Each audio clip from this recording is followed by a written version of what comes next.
नमक यात्रा और सविनय अवज्ञा आंदोलन। नमक यात्रा।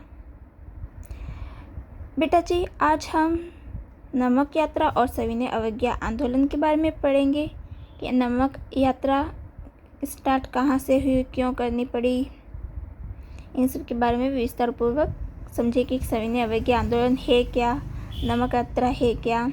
तो अब हम नमक यात्रा के बारे में पढ़ेंगे।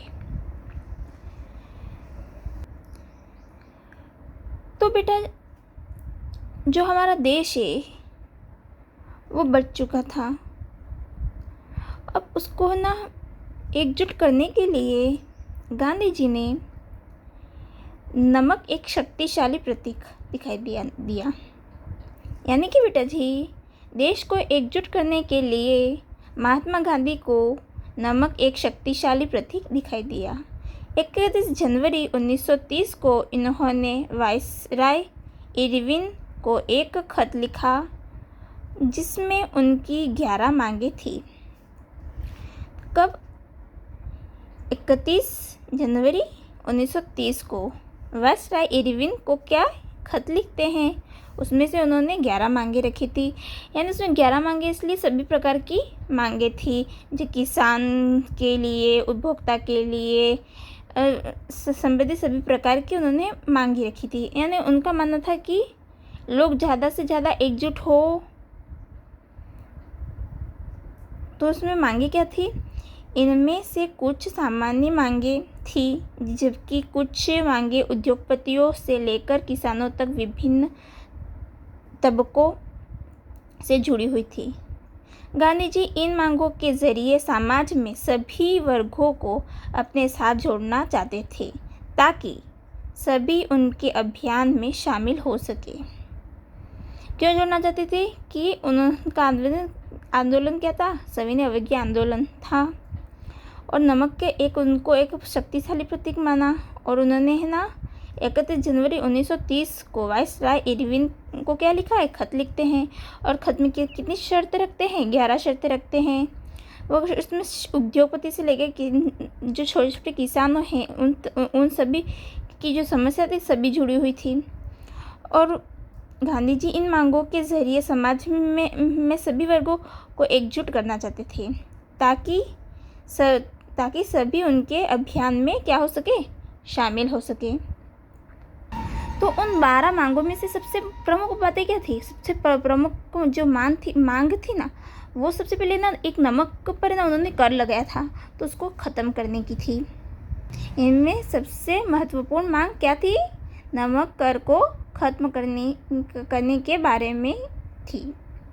यानी जो नमक पर जो कर लगाया था उसको क्या करने? समाप्त यानी ख़त्म करने के लिए थी। तो गांधी जी ने नमक यात्रा को ही मतलब नमक को ही क्यों प्रतीक माना?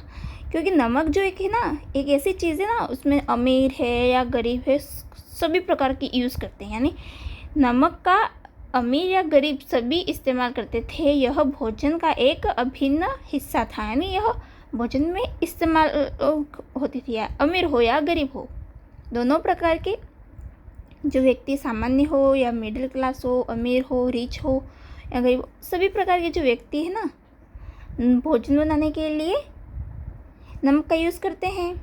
इसलिए नमक पर कर महात्मा गांधी ने ब्रिटिश शासन का सबसे दमनकारी पहलू बताया था।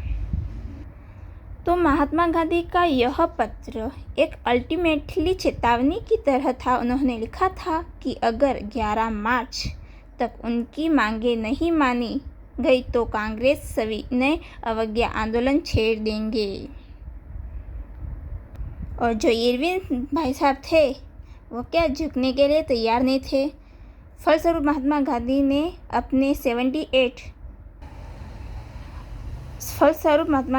अपने 78 विश्वस्त वोल्टीथ्रो के साथ नमक यात्रा शुरू कर दी। तो यह यात्रा साबरमती में गांधी जी के आश्रम से 240 मील दूर दांडी नामक कस्बे में ख़त्म होनी थी, जो कि समुद्र तटीय क्षेत्र था।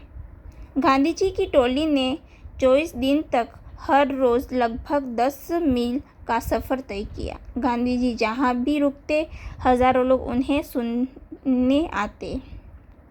तो इन सभाओं में गांधी जी ने ना क्या स्वराज्य का अर्थ है ना स्पष्ट किया। इन सभाओं में गांधी जी ने स्वराज्य का अर्थ स्पष्ट किया और कहा कि लोग अंग्रेजों की शांतिपूर्वक अवज्ञा करें, यानी अंग्रेजों का कहा न माने। 6 अप्रैल 1930 को वह दांडी पहुँचे और उन्होंने समुद्र का पानी उबालकर नमक बनाना शुरू कर दिया। यह कानून का उल्लंघन था। नमक यात्रा के दौरान गांधी जी के साथ 78 सहयोगी गए थे। रास्ते में हजारों लोग इस यात्रा में गुजरते चले गए। अब अच्छा हम बात करेंगे कि नमक यात्रा के बारे में। तो आप बात कर ली कितने यात्री सहयोग के लिए गए थे, 78 गए थे। तो इस पॉइंट पे अब ना हम सविनय अवज्ञा आंदोलन ये क्या चीज़ है, कब शुरू हुआ, इसके बारे में पढ़ेंगे। सविनय अवज्ञा आंदोलन। सविनय अवज्ञा आंदोलन, यही से अब सविनय अवज्ञा आंदोलन शुरू होता है। यह आंदोलन असहयोग आंदोलन से भिन्न था। जो हमने पिछले वीडियो में मैंने आपको असहयोग आंदोलन पढ़ाया था ना, उससे क्या था, सविनय अवज्ञा आंदोलन थोड़ा भिन्न था। कैसा भिन्न था देखते हैं। क्योंकि इसमें अंग्रेजों का सहयोग न करने के साथ साथ कानूनों का उल्लंघन करने के लिए भी कहा गया था। उसमें क्या बात गई थी कि अपने देश का जो है वो यूज़ करो, यानी कि बाहर विदेशों का जो है वो यूज़ मत करो, ऐसा कहा गया जाता था। लेकिन सविनय अवज्ञा आंदोलन में क्या कहते हैं कि अंग्रेजों की बात मत मानो और कानूनों का उल्लंघन करो। यानी ऐसा क्यों कहा गया, क्योंकि ना उसमें क्या है, जो कर लगाया गया था नमक पर, वो क्या था, उसमें टैक्स लगता था। तो ना जो दांडी यात्रा जो मतलब शुरू की ना, नमक यात्रा के दौरान गांधी जी के साथ जो 78 सहयोगी आए थे। रास्ते में हजारों लोग इस यात्रा में जुड़े भी थे। तो उन सभी लोगों ने मिलकर क्या किया, समुद्री क्षेत्र में ना नमक बनाना चालू कर दिया। इसलिए यह आंदोलन असहयोग आंदोलन से क्या था, भिन्न था। क्योंकि इसमें अंग्रेजों का सहयोग न करने के लिए साथ साथ कानूनों का उल्लंघन करने के लिए भी कहा गया था। देश में विभिन्न भागों में हजारों लोगों ने नमक कानून तोड़ा और सरकारी नमक कारखानों के सामने प्रदर्शन किए। विदेशी कपड़ों का बहिष्कार किया जाने लगा। शराब की दुकानों की पेटिंग होने लगी। किसानों ने लगान और चौकीदारी कर के चुकाने से इनकार कर दिया। गांवों में तैनात कर्मचारी इस्तीफा देने लगे। जंगलों में रहने वाले लोग वन कानूनों का उल्लंघन करने लगे। वे लकड़ी बीनने और मवेशियों को चराने के लिए आरक्षित वनों में घुसने लगे। इन घटनाओं से चिंतित औपनिवेशिक सरकार कांग्रेस नेताओं को गिरफ्तार करने लगी। बहुत सारे स्थानों पर हिंसक टकराव हुए। अप्रैल 1930 में जब महात्मा गांधी के समर्पित साथी अब्दुल गफ्फार खान को गिरफ्तार किया गया तो गुस्साई भीड़ सड़कों पर उतर आई और पुलिस ने गोलियां बरसाई। बहुत सारे लोग इसमें मारे गए। फिर क्या होता है, महीने भर बाद क्या होता है, महात्मा गांधी को भी गिरफ्तार कर लिया जाता है। तो शोलापुर के जो क्या थे औद्योगिक मजदूर ने अंग्रेजों शासन का प्रतीक पुलिस चौकियों और नगरपालिका भवनों, अदालतों, रेलवे स्टेशनों पर क्या कर दिए, हमले शुरू कर दिए। गांधी जी को गिरफ्तार कर दिए तो क्या इन सबने हमले शुरू कर दिए। तो सरकार क्या हो गई, फिर भयभीत हो गई। भयभीत सरकार ने निर्मम दमन का रास्ता अपनाया। अब सरकार क्या हो गई, भ्रमित हो गई। लोगों ने क्या कर दिए, लोगों ने गांधी जी जिसे गिरफ्तार होते हैं तो शोलापुर के उद्योगपति मजदूरों ने अंग्रेजों शासन का प्रतीक पुलिस चौकियों, नगरपालिका और भवनों और अदालतों और रेलवे स्टेशनों पर क्या कर दिए, हमले शुरू कर दिए। हमले शुरू कर दिए तो क्या होगा, सरकार भयभीत हो जाएगी। तो ऐसा ही हुआ कुछ। भयभीत सरकार ने निर्मम दमन का रास्ता अपनाया। क्या किसका रास्ता भैया? निर्मम दमन का रास्ता अपनाते हैं। तो शांतिपूर्ण सत्याग्रह पर क्या करते हैं? वो हमले किए गए। औरतें व बच्चों को मारा पीटा गया और लगभग 1 लाख लोग गिरफ्तार किए गए। देखो, सत्याग्रहियों पर हमला करती पुलिस 1930 को किया गया था। क्यों किया गया था? क्योंकि ना सरकार के पास वो भयभीत हो गई थी। तो उन्होंने क्या किया? निर्मम दमन का रास्ता अपनाया। वो भयभीत सरकार ने क्या है? निर्मम और दमन का रास्ता अपनाया। उन्होंने क्या किया? शांतिपूर्ण सत्याग्रहियों पर क्या कर दिया? बाल बच्चे उन पर क्या कहते हैं? हमले करने शुरू कर दिए और 1 लाख को ना गिरफ्तार भी कर लिया। तो फिर ऐसा किया तो फिर महात्मा गांधी को ठेस पहुंची। भाई साहब, ये क्या हो गया? तो फिर वो क्या करते हैं? महात्मा गांधी ने एक बार फिर आंदोलन वापस ले लिया, क्योंकि वो बेचारे मासूमों को मारा पीटा जा रहा था और 1 लाख लोग गिरफ्तार भी हो गए थे। तो स्वाभाविक बात है, फिर महात्मा गांधी ने भी आंदोलन वापस ले लिया। फिर 5 मार्च 1931 को उन्होंने इरविन के साथ एक समझौते पर दस्तखत कर दिए। अब समझौता क्या था? ध्यान से सुनिएगा। इसमें क्या था कि इस समझौते के जरिए गांधी जी ने लंदन में होने वाले दूसरे गोलमेज सम्मेलन में हिस्सा लेने पर अपनी सहमति व्यक्त कर दी। इसके बदले सरकार राजनीतिक केंद्रों को रिहा करने पर राजी हो गई।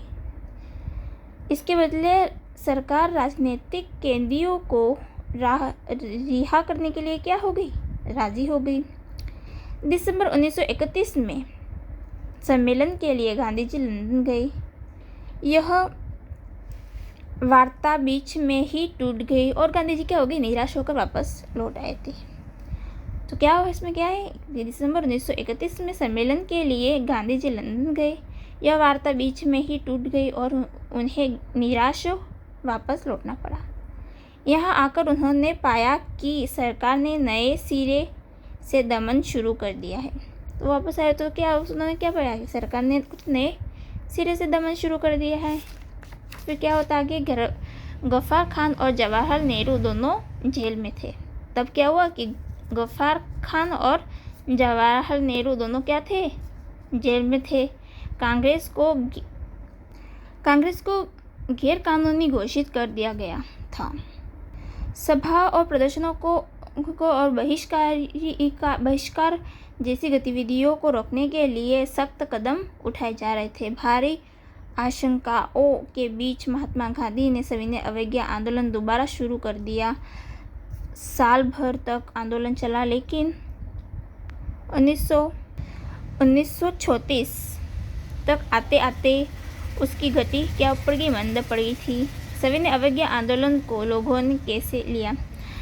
अब देखते हैं सविनय अवज्ञा आंदोलन को लोग कैसे लेते हैं। इस आंदोलन से शामिल विभिन्न सामाजिक समूह कौन कौन से थे?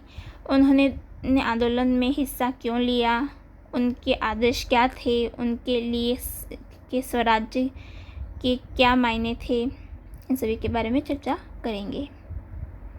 तो बच्चों, सविनय अवज्ञा आंदोलन को लोगों ने कैसे लिया? तो फर्स्ट पॉइंट हमारा है, इस आंदोलन में शामिल विभिन्न सामाजिक समूह कौन कौन थे। फिर हम पढ़ेंगे उन्होंने आंदोलन में हिस्सा क्यों लिया और उनके आदर्श क्या थे? उनके लिए स्वराज्य के क्या मायने थे? तो आइए हम देखते हैं गाँव के संपन्न किसान। गाँव में संपन्न किसान समुदाय जैसे गुजरात के पाटीदार और उत्तर प्रदेश के जाट आंदोलन सक्रिय थे। वे व्यावसायिक फसलों की खेती करते थे, जिनकी गिरती कीमतों से वे बहुत परेशान थे। जब उनकी नकद आय खत्म होने लगी तो उनके लिए सरकार लगान चुकाना नामुमकिन हो गया था। सरकार लगान कम करने को तैयार नहीं थी और चारों तरफ असंतोष था। संपन्न किसानों ने सविनय अवज्ञा आंदोलन का बढ़ चढ़कर समर्थन किया। उनके लिए स्वराज्य की लड़ाई भारी लगान के खिलाफ लड़ाई थी, लेकिन जब 1931 में लगानों के घटाए बिना विभिन्न आंदोलन वापस ले लिया गया तो उन्हें बड़ी निराशा हुई। फलस्वरूप जब 1932 में आंदोलन दोबारा शुरू हुआ तो उनमें से बहुतों ने उस समय हिस्सा लेने से इनकार कर दिया। गरीब किसान क्या करते हैं? किसान जमींदारों से पट्टे पर क्या लेते थे? ज़मीन लेकर भाड़े पर ज़मीन रखते थे। तो ज़मींदार क्या गया था? वो जो बड़े ज़मींदार है वो छोटे किसान जो है ना, उन पर पट्टे पर है ना क्या लेते? भाड़े पर है ना ज़मीन लेते थे। फिर महामंदी क्या हो गई? लंबी खींचने तथा आमदनी गिरने से ज़मीन का किराया चुकाना भी मुश्किल हो गया। तो गरीब किसान के साथ क्या हो रहा था कि वो क्या कहते, ज़मींदारों के पास पट्टे पे मतलब है ना भाड़े पे है ना ज़मीन तो ले लेते थे। अब उनके लिए ज़मीन पर मतलब क्या था, आमदनी कम हो चुकी थी। तो महामंदी चल रही थी, लंबी खींचने और आमदनी गिरने से ज़मीन का किराया चुकाना भी उनके लिए क्या होता, मुश्किल होता है। वे ज़मींदारों से भाड़ा माफ़ करना चाहते थे। इसके लिए उन्होंने कई रेडिकल आंदोलन में हिस्सा लिया, जिसका नेतृत्व अक्सर समाजवादियों और कम्युनिस्टों के हाथों में होता था।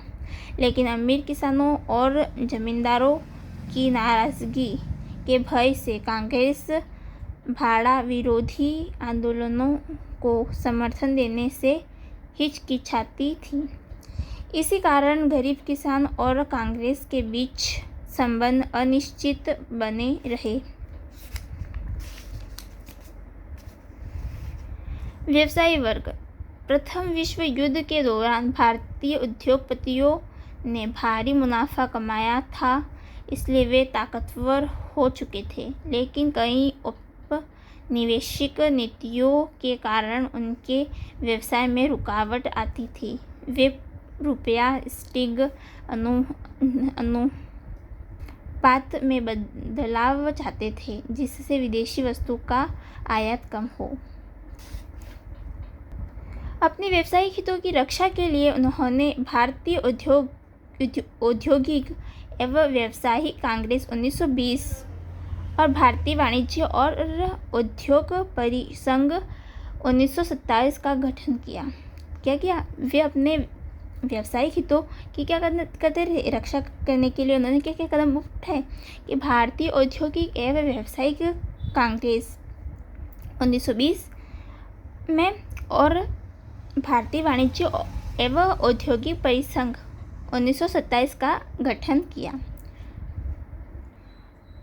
पुरुषोत्तम दास और ठाकुर दास जीडी बिड़ला जैसे उद्योगपतियों के नेतृत्व में उद्योगपतियों ने भारतीय अर्थव्यवस्था पर ब्रिटिश सरकार के नियंत्रण का विरोध किया। उन्होंने सविनय अवज्ञा आंदोलन का समर्थन करते हुए आंदोलन को आर्थिक सहायता दी तथा आयातित वस्तुओं को खरीदने या बेचने से इनकार कर दिया। ज़्यादातर व्यवसायी स्वराज्य को एक ऐसे रूप में देखते थे जहां कारोबार पर औपनिवेशिक पाबंदी नहीं होगी और व्यापार व उद्योग निर्बाध ढंग से फल फूल सके। लेकिन गोलमेज सम्मेलन की विफलता के बाद व्यावसायिक संगठनों का उत्साह भी मंद पड़ गया। श्रमिक वर्ग के साथ क्या क्या होता है? औद्योगिक श्रमिक वर्ग ने सविनय अवज्ञा आंदोलन में कानपुर के अलावा और कहीं भी बहुत बड़ी संख्या में हिस्सा नहीं लिया। कानपुर में सबसे ज़्यादा कहाँ पे? कानपुर में, सॉरी, सबसे ज़्यादा नागपुर में। तो औद्योगिक श्रमिक वर्ग ने सविनय अवज्ञा आंदोलन में नागपुर के अलावा और कहीं भी बहुत बड़ी संख्या में हिस्सा नहीं लिया। जैसे जैसे उद्योगपति कांग्रेस के नज़दीक आ रहे थे, मजदूर कांग्रेस से चिपकने लगे थे। फिर भी कुछ मजदूर कम वेतन और खराब कार्यस्थितियों के खिलाफ आंदोलन से जुड़ गए थे। 1930 में रेलवे कामगारों की और 1932 में गोदी कामगारों की ओर हड़ताल हुई। कांग्रेस अपने कार्यक्रम में मजदूरों की मांगों को समाहित करने में हिचकिचा रही थी, क्योंकि उसे उद्योगपतियों के आंदोलन से दूर चले जाने का डर था। महिलाएं। सविनय अवज्ञा आंदोलन में महिलाओं ने बड़े पैमाने पर भाग लिया। गांधी जी के नमक सत्याग्रह के दौरान हजारों औरतें उनकी बात सुनने के लिए घर से बाहर आ जाती थी। महिलाओं ने जुलूसों में हिस्सा लिया, नमक बनाया, विदेशी कपड़ों और शराब की दुकानों की पिकेटिंग की। बहुत सारी महिला जेल में भी गई। शहरों से ऊंची जातियों की महिला सक्रिय थी, जबकि ग्रामीण इलाकों में संपन्न किसान परिवारों की महिला आंदोलन में हिस्सा ले रही थी और गांधी जी के आह्वान के बाद औरतों को राष्ट्र की सेवा करना अपना एक पवित्र दायित्व दिखाई देने लगा था। इस प्रकार से सार्वजनिक भूमिका में आ जाने के बाद भी औरतें की स्थिति भी कोई भारी बदलाव नहीं आया और गांधी जी का मानना था कि घर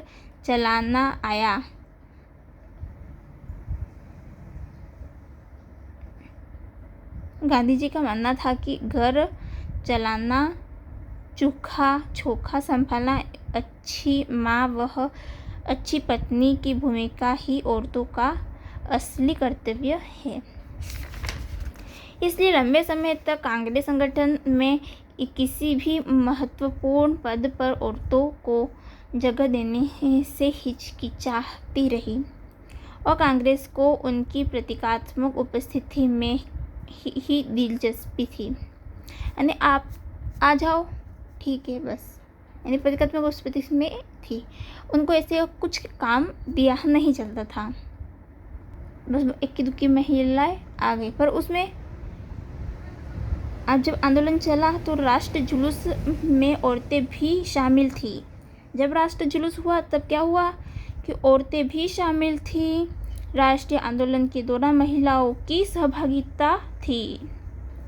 तो बेटा जी, अब हम सविनय अवज्ञा की सीमा के बारे में पढ़ेंगे नेक्स्ट वीडियो में।